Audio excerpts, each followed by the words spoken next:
Hello বন্ধুরা, welcome to my channel. আমি Mona Lisa আর আপনারা দেখছেন মোনালিসা লাইফস্টাইল। মোনালিসা লাইফস্টাইলের একটা নতুন ভিডিওতে আপনাদেরকে স্বাগত জানাই। আশা করি আপনারা সবাই ভালো আছেন, আমরাও ভালো আছি। তো বন্ধুরা, ভিডিওর শুরুতেই দেখুন আমার পতিদেব মানে আমার হাজব্যান্ড দেখুন একটা র্যাক, যেগুলো সেলফগুলো হয় না, এটা লোহার যে ইয়েগুলো, এটা সেট করছে। অ্যাকচুয়ালি এটা দুটো তিনটে আমাদের এই সেলফগুলো। আমি যখন আগে এমপিতে থাকতাম ওখানে পার্লারে এইগুলো আমার ছিল সেট করা, কিন্তু এখানে একটু আমার গ্যাপ পড়ছে। এখানে অলরেডি একটা বড় আলমারি দিয়ে দিয়েছে রুমের মধ্যে, সেই জন্য আমি দুটো তিনটে এখানে সেট করতে পারছিলাম না, মানে পারছি না। তো সেই জন্য তবুও একটা সেট করে আপাতত ব্যালকনিতে রাখা হবে। তো পুরো খোলা ছিল অ্যাকচুয়ালি, ট্রান্সপোর্টে যখন আসে মাল তো পুরোটাই খোলা ছিল। দেখুন পুরো র্যাকগুলো আলাদা আলাদা করে পুরো এইভাবে খুলে রাখা হয়েছিল। তো তারপরে এগুলো স্ক্রু দিয়ে দিয়ে টাইট করা আছে। যেই তুলেছি একটু কোথাও কোথাও যেন মনে হচ্ছে একটু স্ক্রু ঢিলা আছে, একটু টাইট আছে, তো সেগুলো ঠিক করা হচ্ছে। বড়মশাই সেগুলো ঠিক করছে। এবার এটা ব্যালকনিতে আপাতত রাখবো, তারপর পার্লারে জায়গা হয় কি না সেটা পরে একটু সেট করব। তো চলুন বন্ধুরা, ভিডিওটা শুরু করা যাক। আশা করি ভালো লাগবে, আর যদি ভালো লেগে থাকে অবশ্যই একটা লাইক করে দেবেন আর কমেন্ট করে জানাবেন কেমন লাগলো। আর যারা আমার চ্যানেলে নতুন অবশ্যই একটা সাবস্ক্রাইব আর ফলো করে দেবেন। আর আজকে আমি আপনাদেরকে জাস্ট একটা মানে খুব ইজি, খুব সহজে আমের বড়া কি করে বানাবেন সেটা দেখাবো। কেননা আম তো আর দেখুন হয়তো 15-20 দিন, 1 মাস ম্যাক্সিমাম আম থাকবে, তারপরে আম শেষ হয়ে যাবে। তো আম থাকতে থাকতে এই রেসিপিগুলো যদি একবার টেস্ট না করা হয় তাহলে কেমন লাগে বলুন তো? ভালোও লাগে না।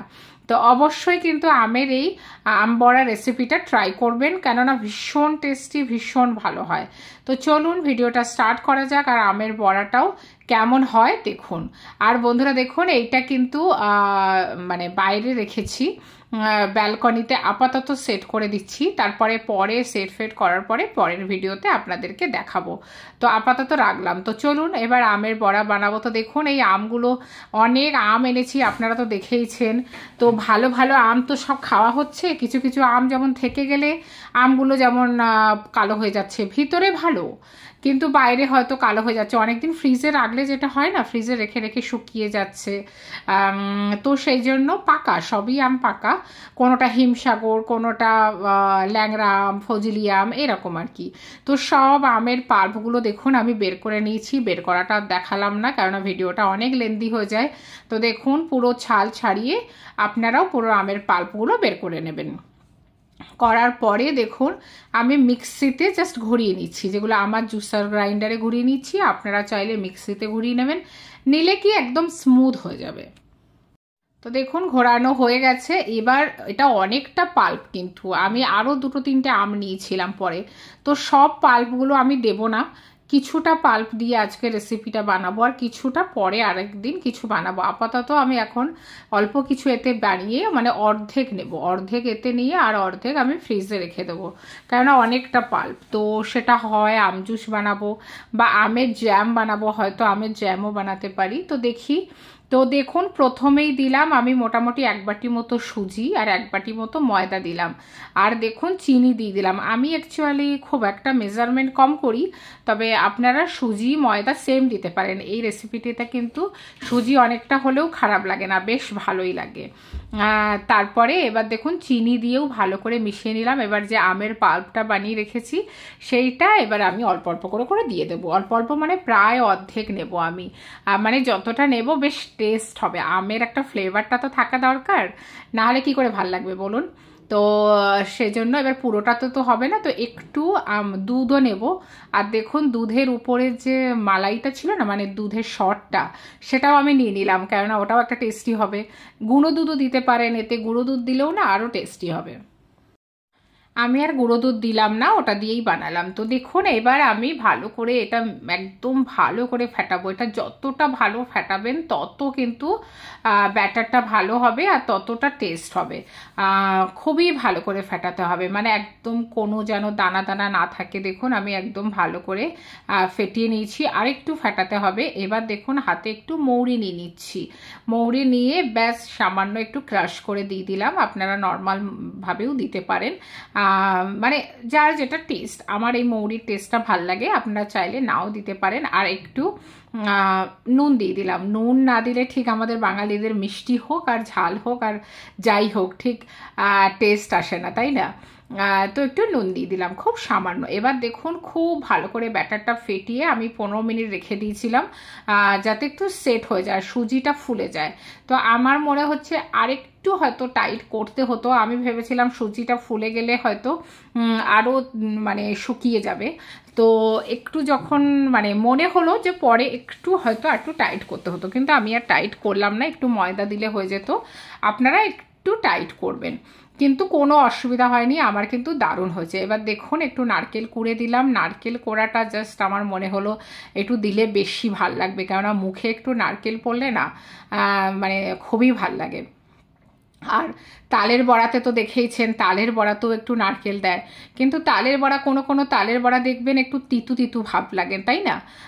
এতে কিন্তু লাগবে না। আর আম তো মিষ্টি, আম খেতেও সবার পছন্দ, অনেকের কিন্তু তালের মানে ফ্লেভারটা অনেকের ভাল লাগে না। এটা কিন্তু জাস্ট দারুণ খেতে লাগে, একবার খেয়ে দেখবেন। এই যে ব্যাটারটা একটু হয়তো ঘন হলে ভালো হতো। এবার দেখুন কড়াইতে আমি সাদা তেল দিয়ে একটু তেলটা হালকা গরম করে এবার ব্যাটারগুলো এরকম গোল গোল করে বড়ার আকারে দিয়ে দিচ্ছি। তো ওই দেখুন দিতে গিয়ে যেটা মনে হচ্ছে একটু যদি গাঢ় হতো, মানে ব্যাটারটা একটু টাইট হতো, তাহলে হয়তো আরও বেটারভাবে দেওয়া যেত। আমার মনে হচ্ছিল একটু হয়তো শেপগুলো বেকার হয়ে যাবে, কিন্তু বিশ্বাস করুন পরে যখন করা হয়ে গেছে শেপ যেমন কি তালের বড়ার হয় তেমনই শেপ এসে গেছে, কেননা ফুলে গেছে। আর যত ওটা ফেটাবেন ব্যাটারটা 4-5 মিনিট ধরে, তত ভালো এটা ফুলবে আর তত সফট হবে, মানে একদম ফ্লপি হবে, তত ভীষণ ভালো হয়েছে বিশ্বাস করুন খেতে।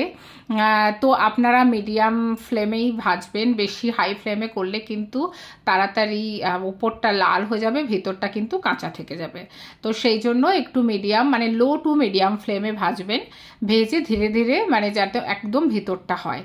এবার দেখুন আমার হয়ে গেছে মোটামুটি, একটু নাড়তে থাকবেন মাঝে মাঝে, না হলে কিন্তু কোনো সাইড হবে না আর কোনো সাইড হবে, এরকমভাবে হবে। তো দেখুন আমি এই ঝাঁঝরিটা নিচ্ছি যাতে পুরো তেলটা ভালো করে শুকি হয়ে তারপরে মানে পড়ে।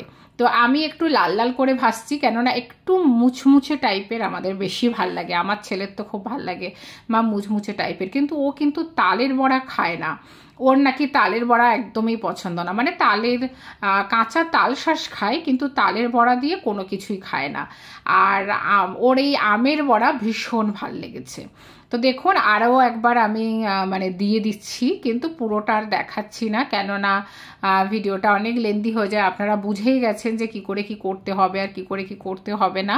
তো আমার একটু লিকুইড হলেও খেতে কিন্তু ভীষণ ভালো হয়েছে, আর বড়াগুলোও কিন্তু খুব গোল গোল করে সুন্দর করে ভাজা হয়েছে, শেপের কোনো পরিবর্তন হয়নি।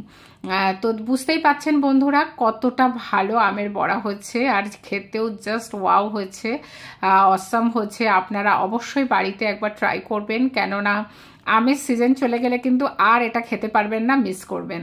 তো যারা তালের বড়া খেতে ভালোবাসেন অবশ্যই একবার আমের বড়াও খেয়ে দেখুন, আমি গ্যারান্টি তালের বড়ার থেকেও আমের বড়া বেশি ভালো লাগবে।